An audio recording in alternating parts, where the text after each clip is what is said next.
Hey folks, I'm Aspen Arrow and this is Planet Zoo. As you can see, I've put in some work on our platypus habitat, getting the front area in here filled in a bit more, adding sunshades, benches, and education. Also put in the glass barrier and some other decor into our inside. Come back to that later on. Go ahead and get these dismissed. So today I'd like to work on getting our park name in and perhaps a bit of our entrance. So we'll be putting our entrance here and we'll be using the curbing piece I used over by the platypus, which I believe is just called the clay. Yeah, I was looking it up here. It is the clay tiled roof ridge.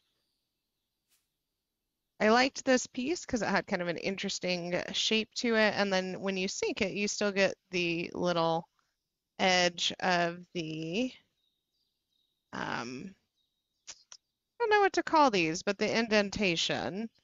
So first things first, we're just gonna go ahead and get a edge around our entrance area here. All right, easy enough. If you didn't know, you can use grid pieces and move them around using the advanced move, but you have to take them out of a group. It was another one of those things that took me quite some time to learn, and sometimes I still forget and get frustrated with that grid building system. But in this case, we just use that feature, didn't try and align it to the grid, and we have put a little border around our entrance. And since we've ended up with a bit of a sandy theme, let's go ahead and just get rid of some of the long grass for now. We may decide to change this up, but just hopefully make it blend in a little more.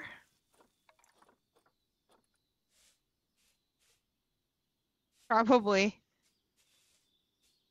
will end up changing this as I think about it, but that's all right. Easy enough to change. We may actually decide to put some flooring down. I guess we'll see. That is the interesting thing about not having a plan. So what I have planned is to go ahead and name our park. I've decided just to go with the very simple Aspen Park. It's on brand, and I also just love the quaking aspen trees, both in game and in real life. So we will be using these. They don't quite go with the rest of our habitat so far, but we have a wide variety of animals going in, and I anticipate that these trees will sneak in somewhere.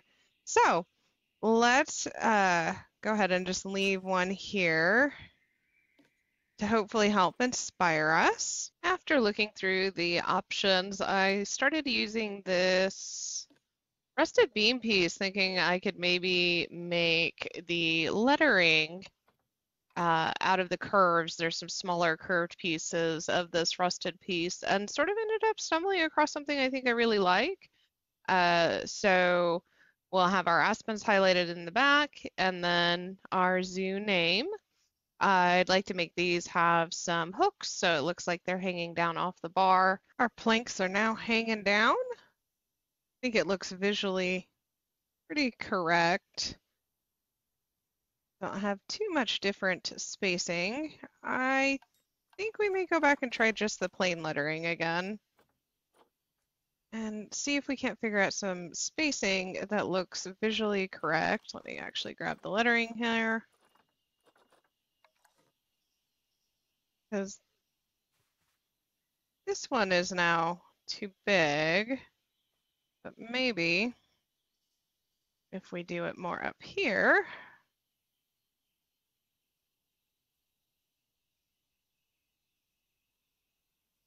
and then maybe center park a little smaller and use our extra for some decoration of some sort.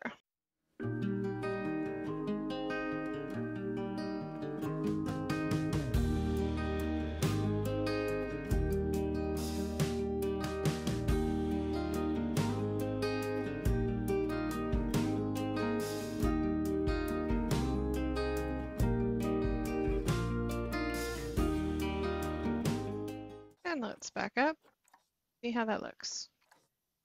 Well, it doesn't actually bother me that much, the park being smaller.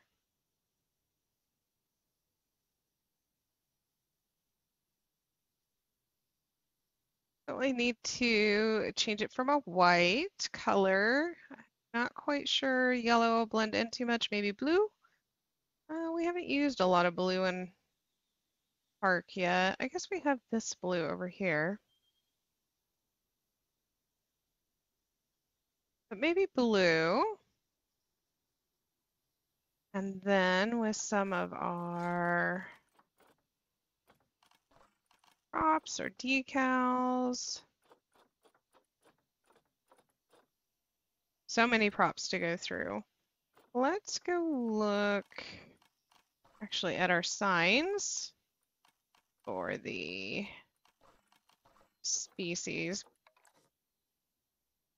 I do like this piece. I don't think we're going to have cassowaries. I'm probably saying that wrong, but I do feel like that would be a neat outline. I wish they had done more of those. Oh, the koala looks really nice on there. I don't think we're gonna have a koala either.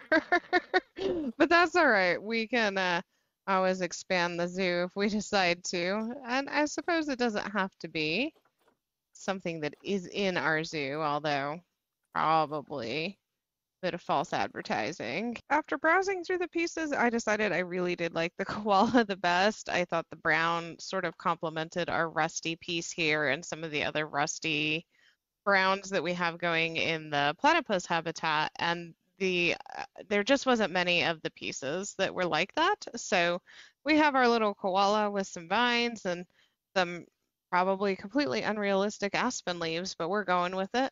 And then I have gone ahead and colored the sign. So we've gone with the green and yellow for our aspen and to reflect the vines here.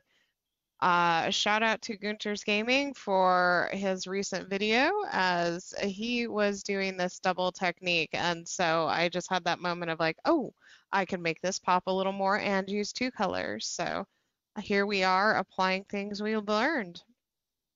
I think I'm pretty happy with how this is turning out. I like how we have tied the yellows that we've used in, we've tied in the brown and the rust, and it gives us more pieces that we are already using or that we can use in other parts. As I said, I know the aspen trees don't really go with the rest of the build, but we'll get there. And I guess we're just going to have to add a koala habitat now. So I think our final part here is to get some foliage and rocks in. I'm fighting the urge to put in another fountain. I always want to put in a fountain or a waterfall, but I think this will look nice without.